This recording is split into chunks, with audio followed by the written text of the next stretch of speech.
Viernes, día de preparación para el sábado. Lección número 7. Jesús, el ancla del alma. Para memorizar. Tenemos como firme y segura ancla del alma una esperanza que penetra hasta detrás de la cortina del santuario, hasta donde Jesús, el precursor, entró por nosotros, llegando a ser sumo sacerdote para siempre, según el orden de Melquisedec, Hebreos 6, 19 y 20. Bendito Dios, en este día de preparación, doblega, oh Dios, nuestro espíritu, de tal manera que podamos escuchar tu voz y obedecerla alegremente. Es por Jesucristo nuestro Señor. Amén. Para hoy viernes 11 de febrero, Jesús, el ancla del alma. Primer repaso.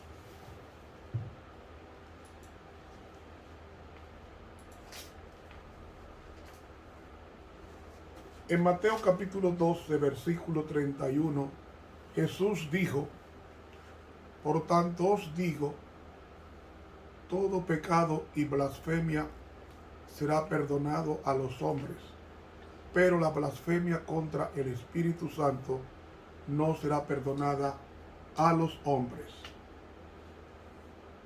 Estas palabras de Jesús, fuertes, son contrastantes con la que dice 1 de Juan 1:9, si confesamos nuestros pecados, Él es fiel y justo para perdonar nuestros pecados y limpiarnos de toda maldad. ¿Cómo esa aparente contradicción? ¿De qué clase es este pecado que el cielo mira con horror y con tanta repugnancia? Porque si el Padre está dispuesto a perdonar y salvar, ¿por qué debería haber tal cosa como un pecado imperdonable? Es interesante estudiar la incidencia de este pecado en el registro sagrado. La palabra de Dios nos dice que hubo un tiempo en que prácticamente todo el mundo cometió ese terrible pecado. Leemos en Génesis 6:3, y dijo Jehová: no contenderá mi espíritu con el hombre para siempre, porque ciertamente él es carne, mas sus días serán 120 años.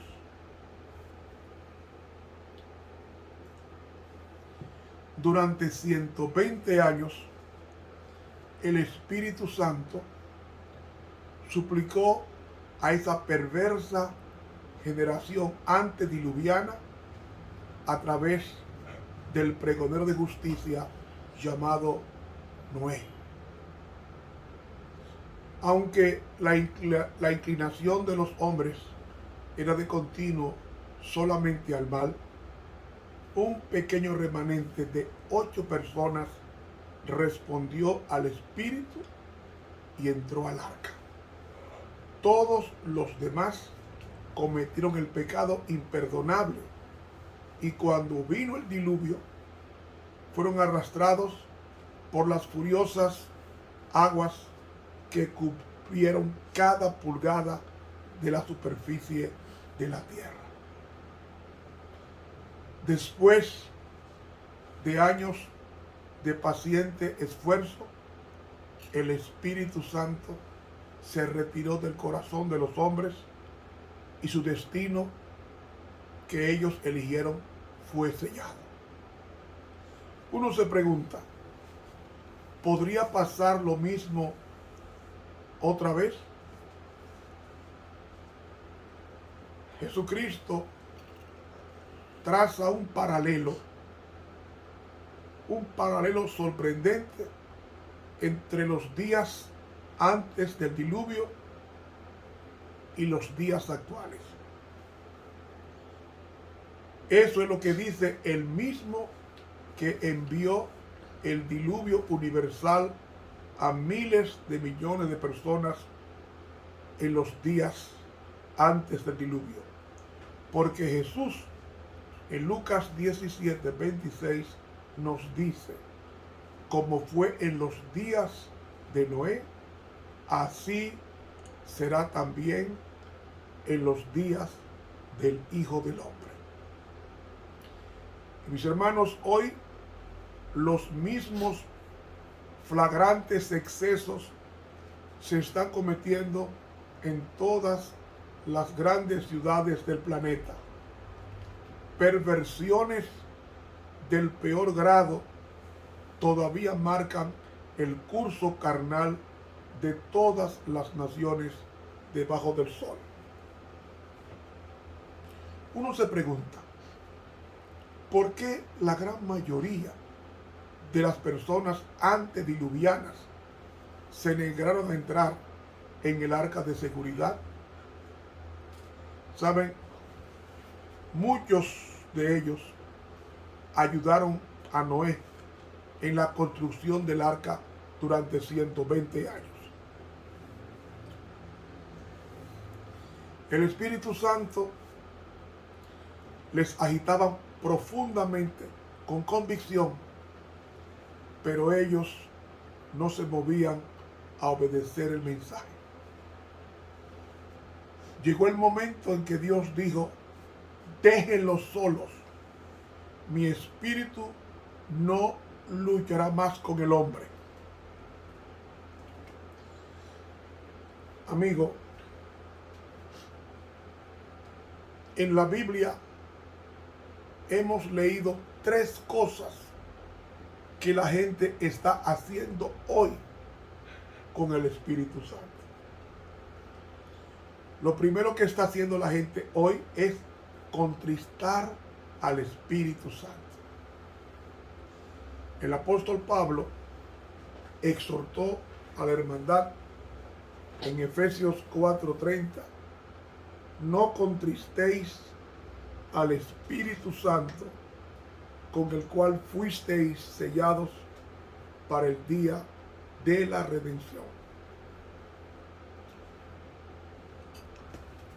Tenga en cuenta, amigo, que las personas pueden entristecer al Espíritu Santo y la Biblia dice que va a suceder en estos postreros días. La segunda cosa que está haciendo la gente es despreciando al Espíritu Santo. En Hebreos 10:29 leemos, ¿cuánto mayor castigo pensáis que merecerá el que pisoteare al Hijo de Dios y tuviere por inmunda la sangre del pacto en la cual fue santificado e hiciere afrenta al Espíritu de gracia? El verbo pisotear de Hebreos 10:29 significa despreciar. Solo piensa en ello. Ellos despreciaron al Espíritu Santo. Y luego vamos a otra cosa ante nosotros, que es resistirlo. Es decir, se contrista al Espíritu Santo, se desprecia al Espíritu Santo y se resiste al Espíritu Santo. Hebreos 7:51 leemos, duros de cerviz e incircuncisos de corazón y de oídos, vosotros resistid siempre al Espíritu Santo, como vuestros padres, así también vosotros. Es decir, tenemos tres cosas que los hombres están haciendo para insultar al Espíritu Santo. Lo contristan, lo desprecian, lo resisten. Exactamente igual como en los días de Noé. Ahora surge una pregunta. ¿Por qué Dios considera esto como la peor cosa que se puede hacer? ¿Saben por qué? Porque el Espíritu Santo es la única manera en que Dios puede alcanzar al individuo. No hay otra manera de Dios para salvar a una persona sino a través del Espíritu Santo. Esa es la forma en que es guiada la persona al arrepentimiento. Porque si no tenemos al Espíritu Santo, no hay esperanza para nosotros. La única manera que Dios puede comunicarse con nosotros es por medio del Espíritu Santo. Y si nos apartamos de ese Espíritu y nos negamos a escuchar, a obedecer, Dios tendrá que permitir que nos perdamos. Esa es la razón por la que David estaba tan interesado en su gran oración de arrepentimiento del Salmo 51:11, que reza: no me eches de delante de ti, ni no quites de mí tu Santo Espíritu.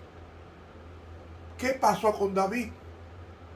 El rey David se dio cuenta que si Dios le quitaba el Espíritu Santo, estaría perdido. Se quedaría solo y no habría forma alguna para salvarse. Y es por eso que Jesús dijo que es el pecado imperdonable. Amigos, he señalado tres formas en que las personas pueden cometer ese pecado imperdonable. Y saben, mis hermanos, hay tres grupos de personas que pueden cometer el pecado contra el Espíritu Santo. El primer grupo es aquel que está satisfecho con su condición. La primera es que un hombre simplemente diga: yo no quiero ser salvo, no quiero que me molesten con Dios, ni tampoco la Biblia. ¿Saben? La mayoría de la gente realmente quiere ser salva. Pero de vez en cuando te encontrarás con algunos que simplemente no están interesados. Están perfectamente satisfechos con su mundo materialista de la carne. Los que no quieren renunciar a sus pecados, finalmente se convencerán a sí mismos de que son felices sin Cristo. Y con el tiempo se sentirá sin convicción y el Espíritu Santo los dejará en paz.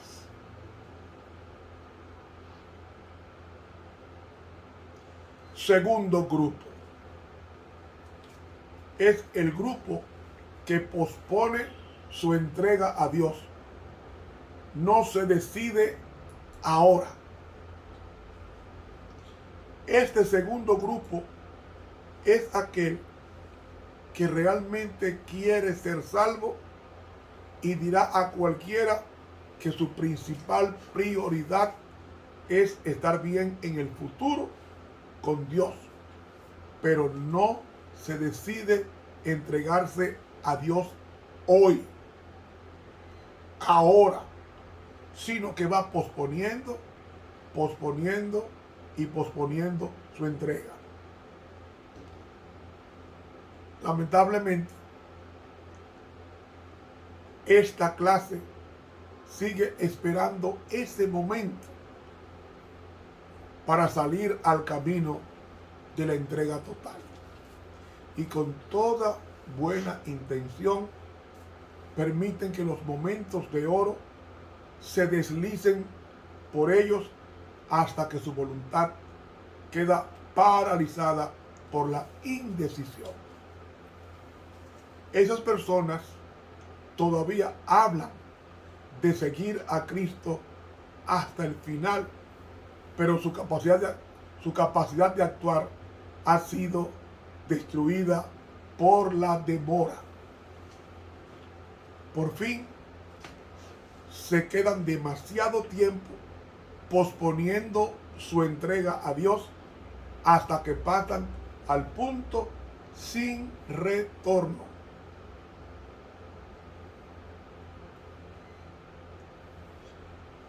Pasemos ahora al tercer grupo, el más peligroso de los tres. Me refiero a los miembros de la iglesia que no crecen.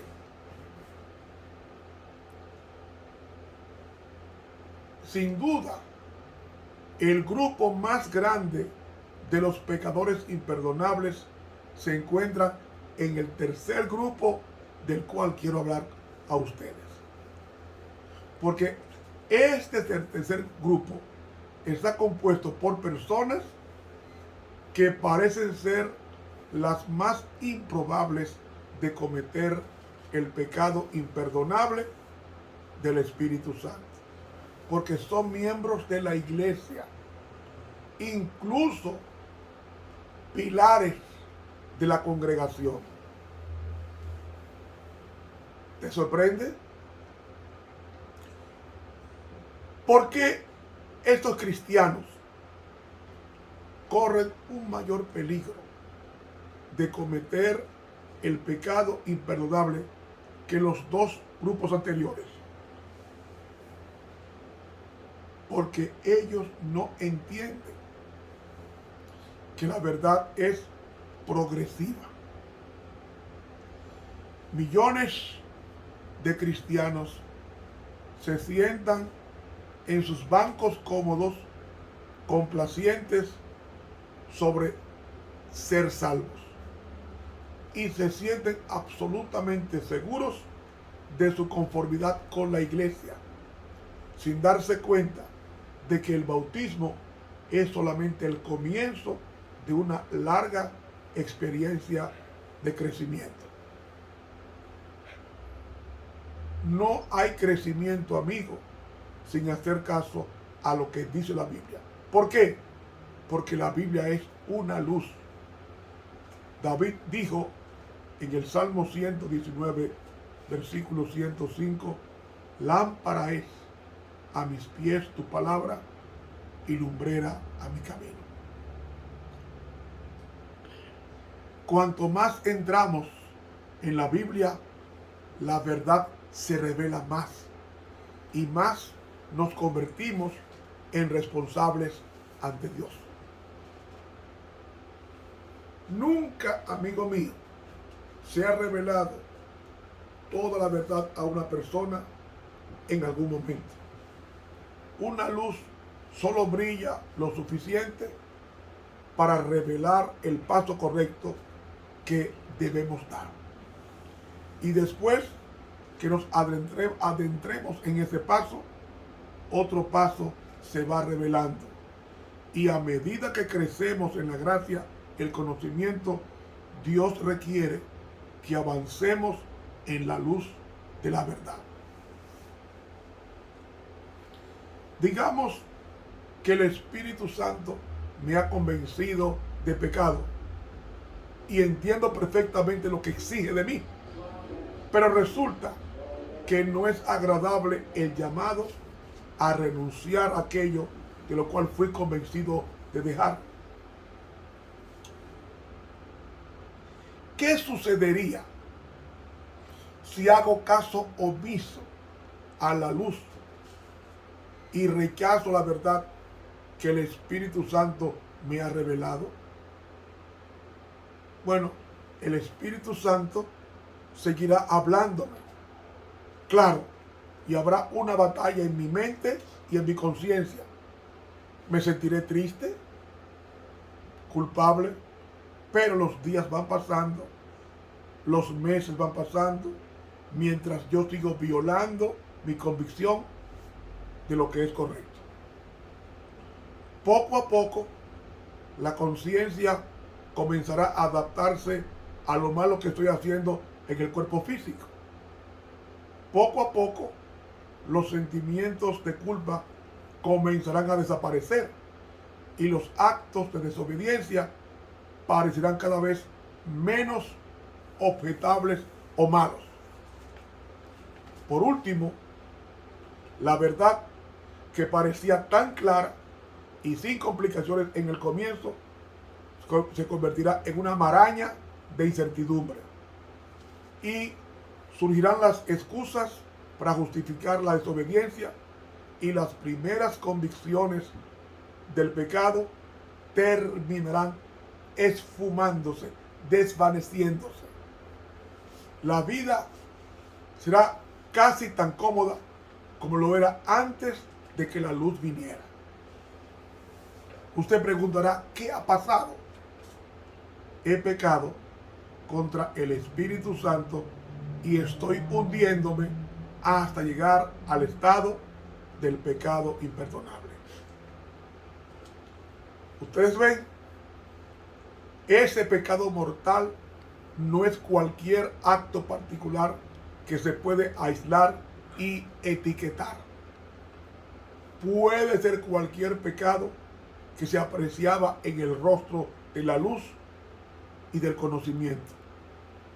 En realidad es una condición de sensibilidad cauterizada, provocada por la desobediencia persistente a la verdad reconocida.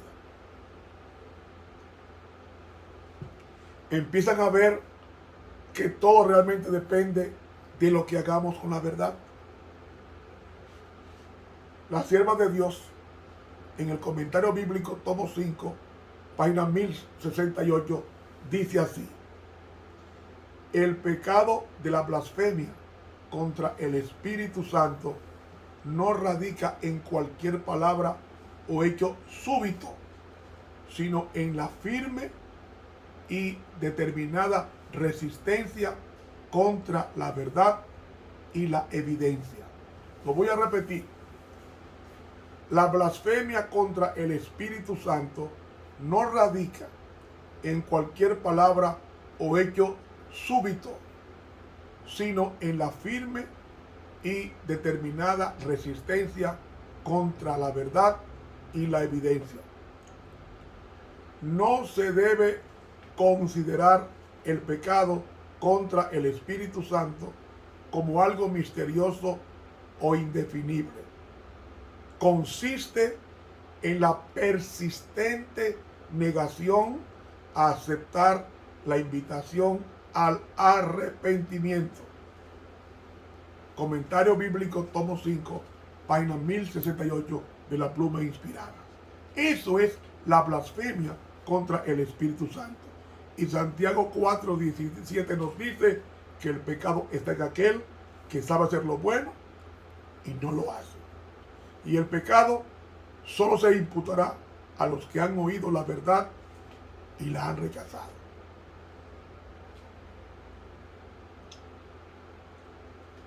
Juan 9:41, dijo Jesús: si fuerais ciegos, no tendríais pecado, mas ahora, porque decís vemos, vuestro pecado permanece. Todo este problema del pecado imperdonable gira en torno a la cuestión de la obediencia a lo que sabemos.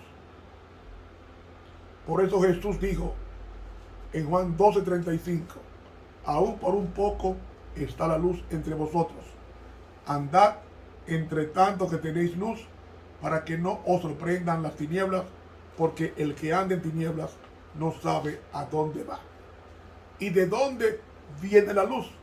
Es el Espíritu Santo quien nos guía a toda verdad. Este estudio continuará mañana, si Dios lo permite. Estuvo con ustedes el profesor Ramón Romero. Suscríbase a nuestro canal de YouTube y dele clic a la campanita. Hasta mañana, si Dios quiere.